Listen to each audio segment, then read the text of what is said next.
y aún al cabo i en lo camí torrent han fet un sifó, han fet un sifó. L'any passat, valencianes i valencians celebràvem així mateix i el centenari del nostre gran Vicent Andrés Estellés. I un any després vos diré, quin any, amigues, quin any, amics, i el que mos queda. Com a persona positiva que soc, avui celebrarem que encara hi ha molta gent que escrivim en valencià, que parlem valencià, i encara que moltes intenten opinar o fer-nos creure el contrari. Ha sigut un any on una gran tragèdia ens ha massacrat, ha passat, però tot i això hem eixit del fang, estem eixint, i m'agradaria recordar també que encara hi ha molta gent que està patint i que pateix i patirà, tot i que el govern valencià, de moment, continua fent el que fa. Res. Volem responsabilitats i crec que la gent, sobretot qui ha patit aquesta gran tragèdia, les necessita. Avui així presentarem algun llibre que parla de la Dana i jo crec que tindrem un matí molt emotiu. Bé, que ja no m'enrotlle més, que ja vaig a donar pas a la primera fornaeta, que a mi m'agrada dir, d'autors i autores. Començarem amb els menuts de la casa, menuts i menudes.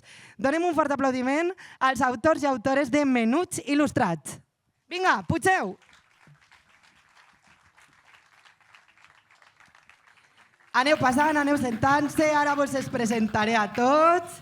Teresa, a veure, passa per ahí. Molt bé. Alfons. A veure, començarem amb Josep. Josep és este home que tinc així. Josep, saluda. Bon dia. Pots parlar, Josep? Bon dia. Ahí, provem el micròfon. Escolta, dus un llibre entre les mans, també es podem veure ahí, que tenim tots els llibres posats. Presentem el llibre, nosaltres, les muntanyes, el llibre de les muntanyes del País Valencià, Josep Villarroya, Pau Valls, Sabana Books, que és l'editorial que ha editat este meravellós llibre. Que bonic i que necessari fer un llibre de les muntanyes del País Valencià, no? Sí, quan em vam fer la proposta, va ser la Cristina, la de l'editorial, doncs va ser una cosa que diu, ostres, jo no em considero un especialista en la muntanya, jo treballo de professor i me considero més aviat com un divulgador, i una tasca, diguem-ne, com docent i de posar aquestes llavoretes. I vaig estar pensant i no vaig trobar res. Jo dic, ostres, potser això ja se n'ha fet. I no n'hi havia. Jo no n'he trobat cap llibre que parli de les muntanyes valencianes, de les muntanyes del País Valencià, i a més des d'un punt de, diguem-ne, intentant tocar, diguem-ne, les diferents perspectives. I això era un poc la tasca. I sense oblidar un poc també que, bé, que a banda del País Valencià, diguem-ne que, i de fet al final sí que em parle, de dir, les muntanyes del País Valencià, al final el meu país és on jo dic bon dia i em contesten bon dia. I faig referència a les muntanyes també del Principat, de les Illes, de la Catalunya Nord, perquè volia un poc que aquest puntet el tinguera, que foren muntanyes del País Valencià però que anara un poc més enllà. De fet, estem parlant de nosaltres, les muntanyes del País Valencià. També tenim un altre que està així, que és el llibre de les muntanyes catalanes de Vanessa Freixa, que anava a estar i no ha pogut estar, o sigui que també tenim aquestes muntanyes catalanes. Josep, és un viatge, perquè jo quan he estat llegint el llibre, disfrutant-lo, veient les il·lustracions, perquè és preciós, tot i que ens anomenem menuts lectors, a mi m'ha encantat. Vull dir, jo ja menuda no soc. Jo crec que ho has pensat també per a tots els públics, no? Sí. Quan me diuen literatura infantil, juvenil, aquestes etiquetes, a voltes és com, no sé, t'encorseten, te tallen, te limiten. Per a mi era un llibre per a la família. Jo el vaig fer pensant en la meva filla. La meva filla, la menudeta, li enxissa, que li contes per la nit. I aleshores era un llibre que jo volia, sense tractar a la xicalla com a de manera infantiloide, de manera de dir, i aleshores he intentat que siga rigorós, parlar de la muntanya com a refugis, parle dels maquis, parle dels moriscos que van ser expulsats parle dels masos que han estat ahí i que encara estan, encara que d'aquesta zona del País Valencià de Catalunya despoblada, que cada vegada més buida. S'intenta tocar i, evidentment, així jo he vingut avui perquè jo sóc l'autor dels textos, però està Pau Valls. Pau Valls jo no el coneixia com a il·lustrador i és la persona que ha fet els dibuixos i cal d'alguna manera reconèixer aquesta tasca. Escolta, tu has dit que eres mestre de l'escola pública, supose? Sí. Però, clar, per escriure un llibre de muntanyes suposa que hauràs de saber de muntanya. Jo te veig en sabatilles, que són prou de muntanya, o sigui que tu eres muntanyer. Sí, no? Sí, però l'afició a la muntanya a voltes quan vinc a fer presentacions em demanen escolta, i tu ni de jove estaven els guies, ni meus pares han sigut persones que m'han portat a les muntanyes, o sigui que l'afició m'ha vingut una miqueta més tard i sobretot a partir de l'esport, de córrer per muntanya i un poc la muntanya, no sé, a mi m'ha donat moltes coses i aquest llibre també m'ha permès reflexionar d'aquelles coses. El treball és a l'institut, treballes un poc, és un treball que m'enxissa, jo ho faig molt a gust, però també necessites desconnectar i per a mi la muntanya me diuen, t'agrada córrer? Jo dic, no. A mi m'agrada anar a la muntanya i quan estic a la muntanya és com que necessito córrer el que puc, perquè a voltes quan vas cara amunt doncs no corres, camines i prou. Escolta, és un llibre en el que parlem de muntanyes, però també hi ha música, hi ha autors, hi ha recomanacions. Què destacaries a banda d'aixes muntanyes? Què podem trobar? Doncs ja he comentat, està com una part més de la muntanya, la part de la natura, la vegetació, la formació de les muntanyes, és a dir, la muntanya també com a rebost, com a lloc on podem tindre aliment i tenim la part de la muntanya com a cultura i no volia deixar de banda Enric Valor, és a dir, com a rondallaire, que moltes de les seues rondalles estan ambientades en aquestes muntanyes, en aquests espais. No volia deixar no esmentar a persones com a Paco Muñoz, trobadorets, Dani Miquel, gent com Altai, que en les seues cançons també apareixen un munt de cançons. També he posat cançons com la de La mer de la muntanya no fa pudor, que no parlen d'una muntanya concreta, però crec que d'alguna manera reivindiquen que en aquest cas he posat codis QR i apareix el Quimi Portet, no? I no ho sé, la part del... No sé, intentar tocar tots els àmbits que a mi se m'han acudit. Segur que se me n'han quedat per ahir. Joan Pellicer des de la part de l'etnobotànica també, no? O sigui, reconèixer aquestes figures que han tingut aquest lligam. Escolta, el del codi QR me pareix molt interessant i de fet cada vegada més llibres es fa, no? Perquè suposa que pots entrar i pots escoltar la cançó, és meravellós.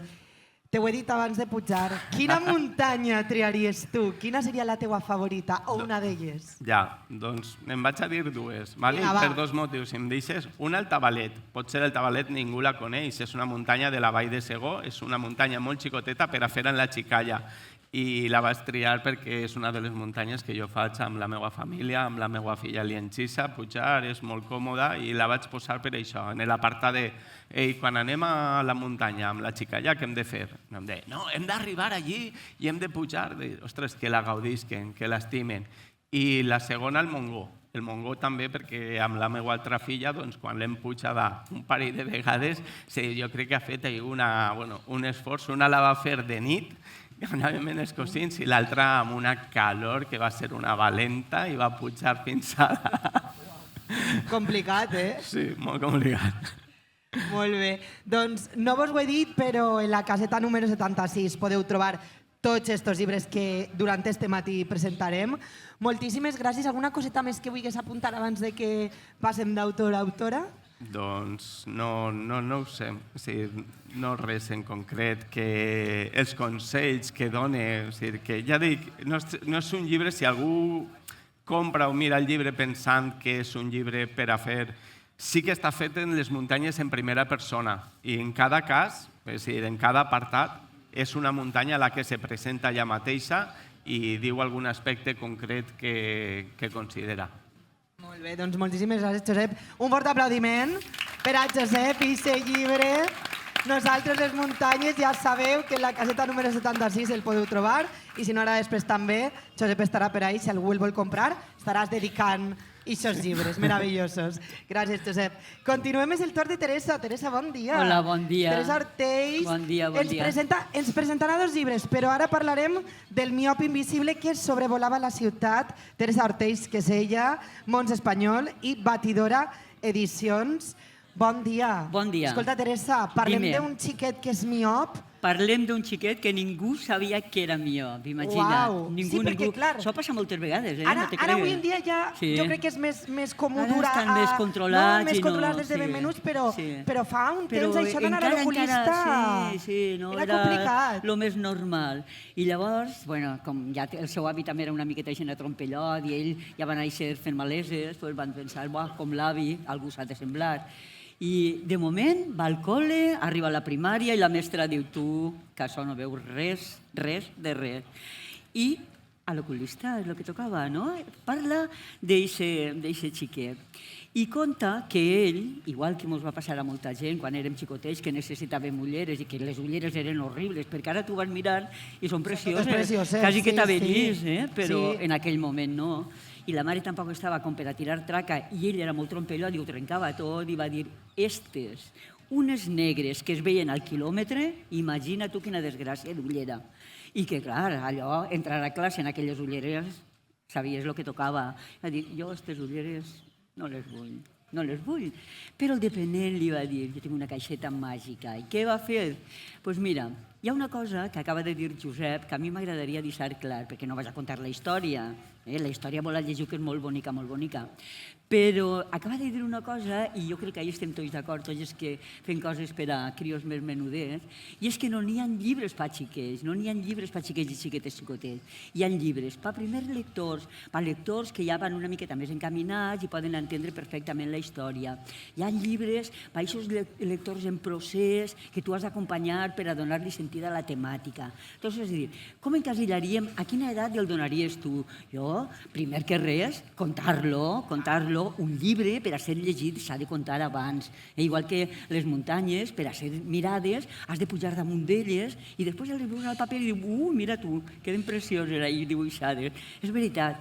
Doncs el nostre miop és aquest xiquet que diu, en aquesta edat, que encara no està molt trellat, primer de primària, diu, ai, la màgia, segur que la màgia me solucionarà tot, i li diu a aquell dependent, diu, allí tinc una caixeta màgica que tu li demanes 3 desitjos i te'ls concedirà. I li va demanar.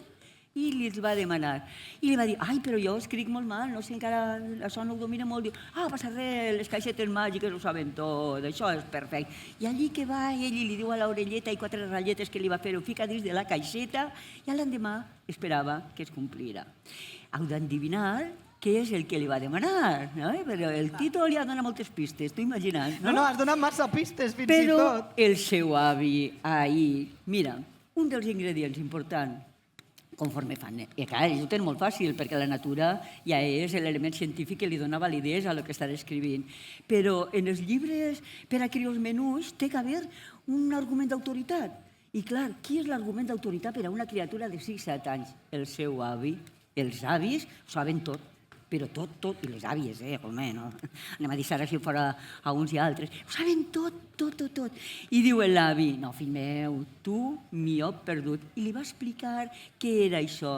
I que la màgia servia per a somiar camins diferents i per a no perdre la il·lusió en la vida, perquè ja la perds, Però la medicina era l'única solució per a curar-li i els ulls que ell tenia. Llavors va de conformar i ahir teniu el miop invisible que sobrevolava la ciutat, en aquest cas la de Barcelona. Està clar? Espere que el llegiu i que vos agrade molt. Un fort aplaudiment per a ella perquè ve, ho ha fet meravellosament. Teresa, és que clar, ja ens has explicat, ens has deixat ahir amb les ganes, bueno, ja me l'he llegit, però amb les ganes de que la gent que està per així avui passejant, que vos recordi que vos podeu asseure, estem presentant a la gent que passa llibres d'editorials del País Valencià. Esteu convidades i convidats a conèixer aquestes novetats del miop. Del miop. Dis-me. Només voldria, igual que els escriptors no som res, i sobretot els escriptors que ho fem per a crios més menuts, sense els il·lustradors. Ja que jo vull agrair-li, que no sé si està o no està per així, però vull agrair-li a Mons Espanyol que m'ha il·lustrat els 2 llibres. i la gran feinada que ha fet acompanyant el text. Vull dir, són unes il·lustracions precioses, superboniques. Mireu quin mió va això, no té preu. Així que un agraïment als il·lustradors del món que ens acompanyen. I se fort aplaudiment per a les il·lustradores i il·lustradors també del món, que sense elles i ells moltes vegades, mira...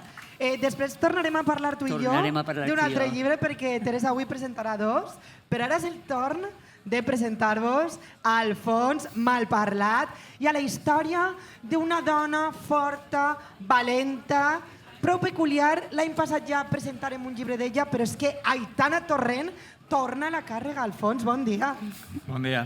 Escolta, presentem Aitana Torrent i l'acord de la 40 Maula, que l'ha escrit ell, Alfons Pérez, que és Malparlat, i il·lustracions d'Alba Soler, i l'editorial Els Llibres Drassana.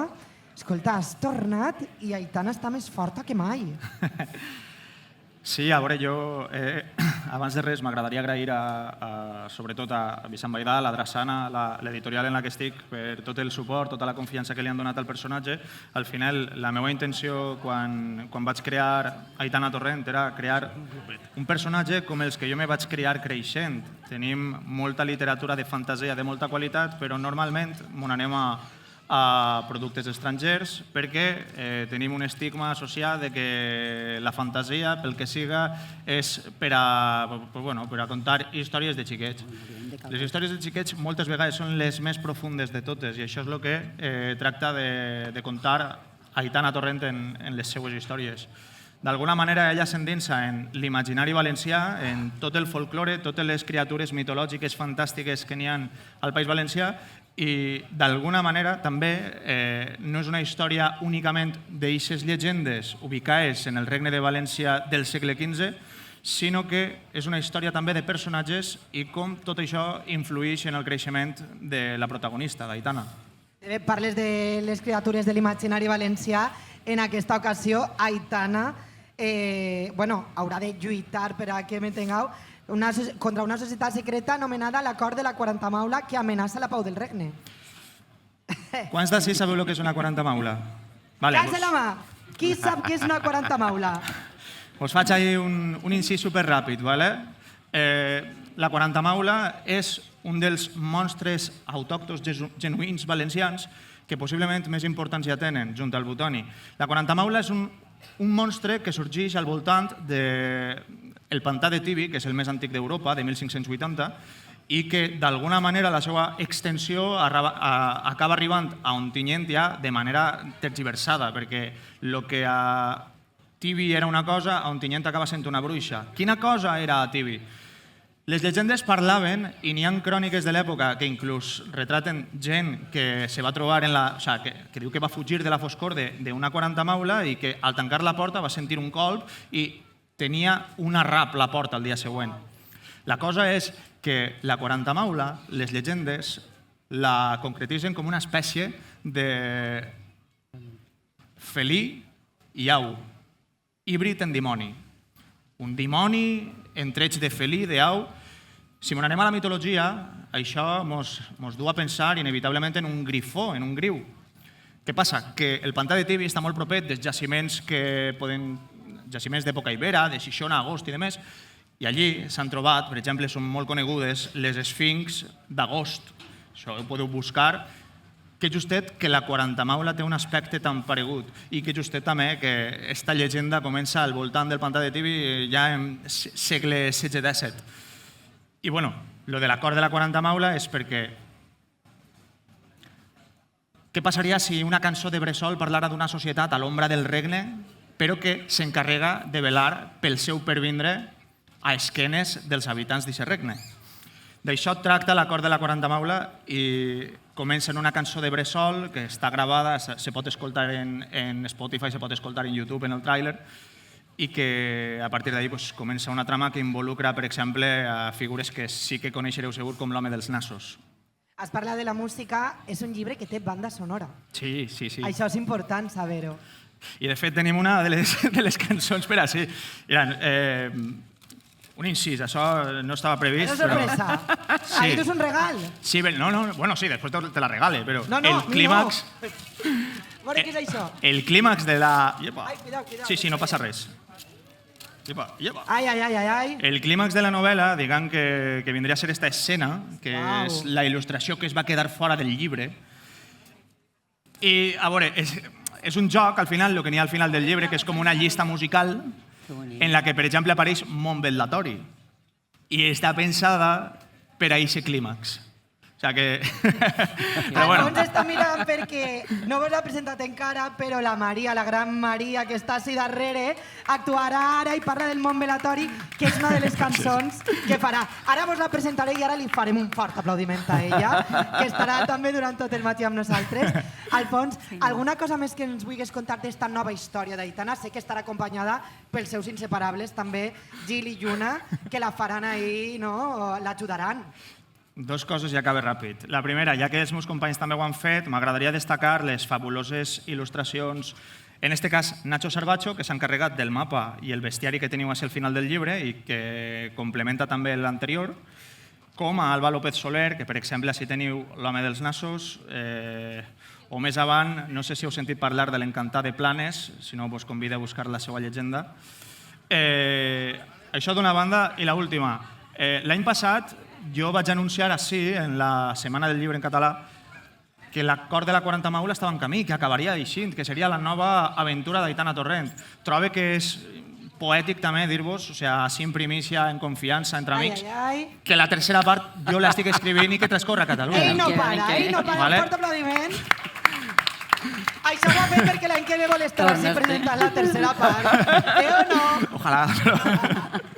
O sigui, que tindrem nova història d'Aitana. Primer haurem de llegir, haurà de llegir la gent esta segona part. Sí. Estan connectades o es poden llegir per separat? A veure, se pot llegir de manera autònoma. O sigui, les novel·les estan pensades perquè si tu comences per la segona no necessites llegir de la primera. O sigui, te pots llegir perfectament esta segona part i ja està. Però millor totes. Sí, bueno, al final cada un tria. O sigui, és una història riu i anar al principi sempre t'ajuda a acompanyar a la protagonista en aquest trajecte. Molt bé. Alguna cosa més? Vinga, va. L'última. I acaben això.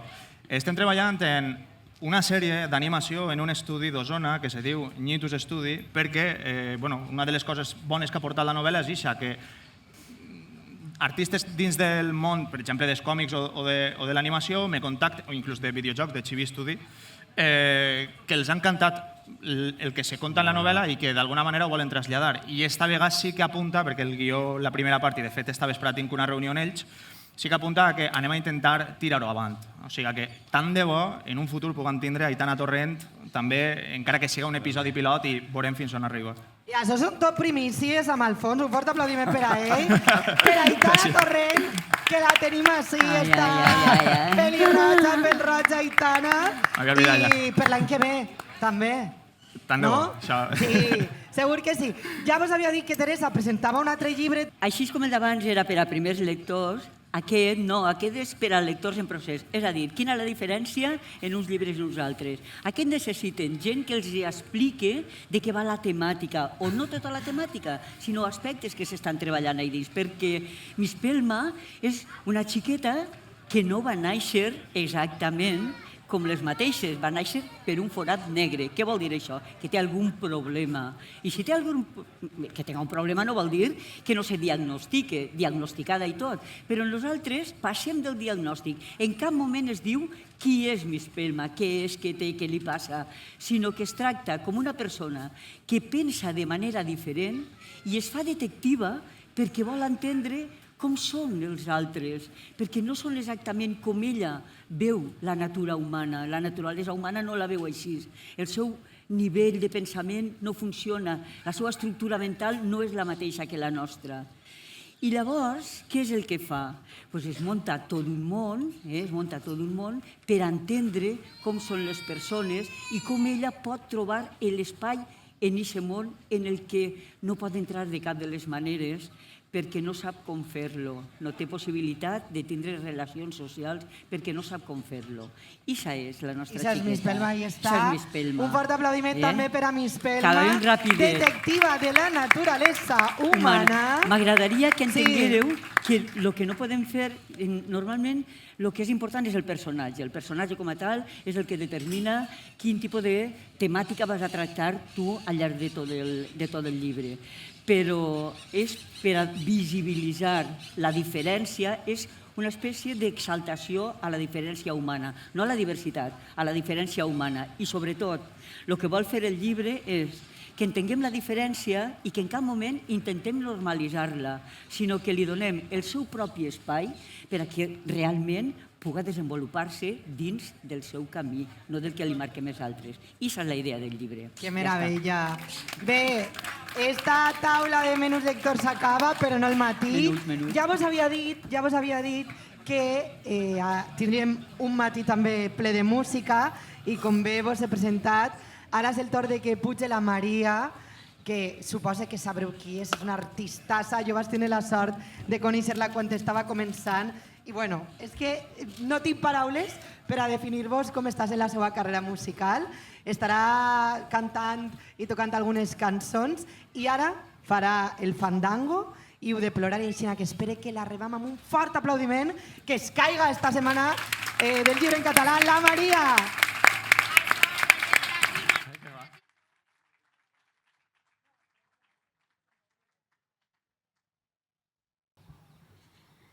Molt bon dia. Moltíssimes gràcies, Alfons, per aquest regal que has fet. M'emociona moltíssim. La veritat és que és molt gratificant quan feu servir cançons per a contar històries i tal. I res, vaig estudiar magisteri infantil i que utilitzes les cançons per a fer un conte. La veritat és que per a mi és un regal molt gran que uneix què és el que vaig fer jo abans de dedicar-me a la música i no sé, crec que és superbonic. Així que moltes gràcies, Alfons.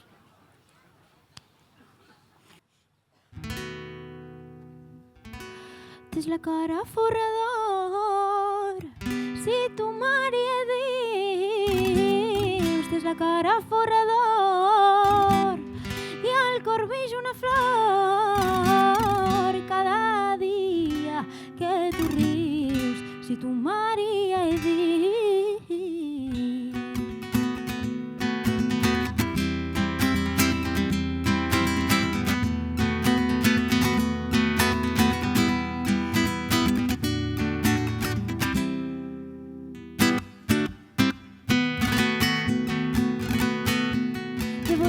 Eres María, de bonita eres María, como la floreta de la grella, dulce como la peladilla. Yo siempre te rezaré.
gràcies.